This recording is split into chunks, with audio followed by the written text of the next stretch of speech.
খুনি মেয়েটিকে অপহরণ করে এমন একটি ধারালো ছুরি দিয়ে তাকে আঘাত করতে যাচ্ছিল। ঠিক তখনই সে দেখে যে মেয়েটি ভয় পাচ্ছে না বা কাঁদতেছেও না। এটা থেকে খুনি তাকে আরো বড় একটি ছুরি দিয়ে আঘাত করার জন্য সিদ্ধান্ত নেয়। বড় ছুরিটি দেখে মেয়েটি হাসতে শুরু করে। এতে খুনি রেগে তাকে জিজ্ঞাসা করে সে কেন হাসতেছে। মেয়েটি উত্তর দেয়, তুমি আমাকে মারতে পারবে না, কারণ আমার প্রেমিক আমাকে তোমার হাত থেকে বাঁচাবে। মেয়েটি দামিনী স্টেশনে তার প্রেমিকের জন্য অপেক্ষা করছিল। ঠিক তখনই একজন খুনি এসে দামিনীর মুখে স্প্রে করে তাকে অজ্ঞান করে দেয়। অজ্ঞান হওয়ার আগে দামিনী হাসে, কারণ সে তার অন্ধ প্রেমিককে সে একই স্টেশনে আসতে দেখছিল। যখন খুনি বুঝতে পারে যে লোকটি অন্ধ, তখন সে গোপনে তাকে তুলে নিয়ে যায়। আর এই লোকটির নাম ছিল গৌতম। তার কিছুটা সন্দেহ হয় এবং এই সন্দেহ বেড়ে যায় এবং সে তাকে ডাকতে থাকে। কিছুক্ষণ খোঁজার পর সে দামিনীর আংটিটি খুঁজে পায়, যা তার সন্দেহকে নিশ্চিত করে যে তার প্রেমিকা দামিনী বিপদে পড়েছে। এরপর কি হয় চলুন জেনে নেওয়া যাক। গল্পের শুরু হয় এক নির্জন জায়গায়, যেখানে এক মানসিক বিকারগ্রস্ত খুনি একটি মেয়েকে বিছানায় শুয়ে তার হাত পা বেঁধে ফেলে এবং কোনো কথা না বলেই তার শিরচ্ছেদ করে। সে দেহের বাকি অংশটুকু নিয়ে কোথাও রেখে দেয়। সকালে পুলিশ ঘটনাস্থলে পৌঁছায় এবং সমস্ত তদন্ত সম্পন্ন করে চলে যায়। আমাদের নায়ক গৌতম একই শহরে থাকে। সে অন্ধ, কিন্তু দামিনী নামের এক রেডিও ভয়েসওভার অনুষ্ঠান শুনতে ভালোবাসতো এবং প্রায় তার অনুষ্ঠান শুনতো। দামিনীর অনুষ্ঠান শুনতে শুনতে গৌতম তার প্রেমে পড়ে যায়, কিন্তু সেটাও ছিল একতরফা প্রেম। গৌতম ঠিক জানে দামিনী কোথায় যাচ্ছে এবং এরপর কি করবে, তাই সে তার বন্ধু রাজনায়কের সাহায্যে তাকে অনুসরণ করতে থাকে। দামিনীকে অনুসরণ করতে করতে সে একটি বিয়ের অনুষ্ঠানে পৌঁছায়।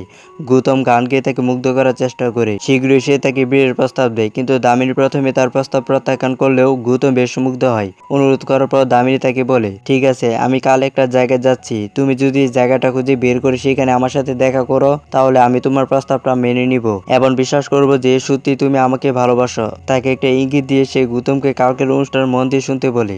পরদিন গৌতম রেডিওতে দামিনীর অনুষ্ঠান মন দিয়ে শুনে। এদিকে দামিনী রাতে একটা রেল স্টেশনে গৌতমের জন্য অপেক্ষা করতে থাকে, এই বিশ্বাসে যে গৌতম অবশ্যই আসবে। কিন্তু অনেকক্ষণ অপেক্ষা করার পরও গৌতম আসে না। তার বদলে একজন সাইকো কিলার এসে তার মুখে স্প্রে করে তাকে অজ্ঞান করে দেয়। জ্ঞান হারানোর আগে দামিনী গৌতমকে আসতে দেখে এবং তার মুখে একটা হাসি ফুটে ওঠে। কাছে আসার সময় গৌতম তার গন্ধ পায়। গৌতম তাকে ডাকে এবং বেঞ্চের দিকে এগিয়ে যায়, কিন্তু সেই চালাক সাইকো কিলারটি শান্তভাবে দামিনীকে কাঁধে তুলে নিয়ে গৌতমের পাশ দিয়ে হেঁটে চলে যায়। যাই হোক, গৌতমের মনে হয় এখানে কিছু একটা গড়বড় আছে, তাই সে পুলিশকে ফোন করে এখানে ডেকে পাঠায় এবং যা ঘটেছে তা জানায়। আরো বলে যে দামিনীকে সে একই সাইকোর কাছে নিয়ে যাওয়া হয়েছে। খুনি দামিনীকে অপহরণ করে তার অঙ্গ প্রত্যঙ্গ কেটে ফেলতে যাচ্ছিল।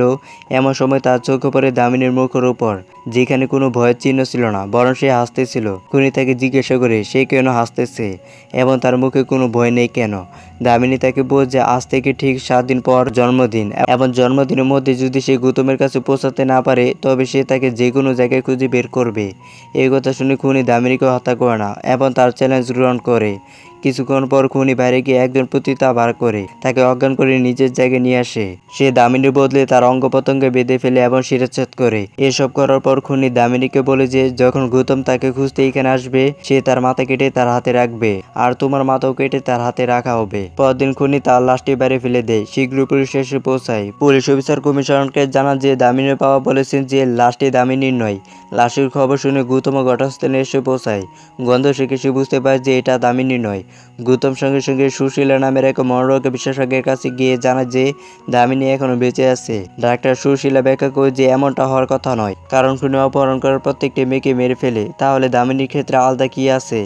মনোরোগ বিশেষজ্ঞ গৌতমকে উৎসাহিত করব যে পুলিশ 1.5 বছর ধরে তার পিছনে লেগেছে, কিন্তু এখনো তাকে ধরতে পারেনি। হয়তো এবার তারা তাকে ধরতে পারবে। তারপর গৌতম সাহায্যের জন্য পুলিশ কমিশনারের কাছে যায়। সেখানে আকবর নামের এক কনস্টেবল তাকে কমলা নামের এক প্রাক্তন পুলিশ অফিসারের কথা বলে, যিনি আগে এই মামলাটি নিয়ে কাজ করছিলেন। কমলা ঠিকানা খুঁজে পাওয়ার পর গৌতম সঙ্গে সঙ্গে তার বাড়িতে গিয়ে দামিনীর ব্যাপারে সবকিছু খুলে বলে, কিন্তু কমলা আসতে রাজি হয় না এবং তাকে আজে বাজে কথা বলতে শুরু করে। দুর্ঘটনায় কমলা তার 2 হাত ও 2 পা হারিয়ে হুইলচেয়ারে আবদ্ধ হয়ে পড়ে। এতে রেগে গিয়ে গৌতম তাকে একটা চোর মেরে চলে যায়।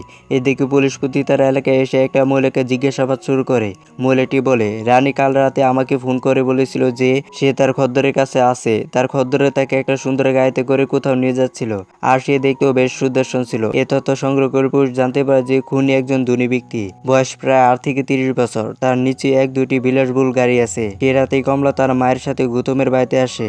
এবার সে গৌতমকে সাহায্য করার সিদ্ধান্ত নিয়েছে এবং একটি মেয়েকে মরতে দিবে দেবে না। কমলা বলে, প্রথমে আমাদের এই মামলা সম্পর্কে সমস্ত তথ্য সংগ্রহ করতে হবে। এটি বর্তমানে সিআইডির কাছে রয়েছে, তাই আমাদের সেখান থেকে সমস্ত তথ্য সংগ্রহ করতে হবে। আসলে সে 1.5 বছর আগে এই মামলার কাজ করেছিল, তাই সে জানতো প্রমাণ এবং বিস্তারিত তথ্য কোথায় আছে। কমলার সাহায্যে গৌতম সিআইডির অফিসে পৌঁছায়।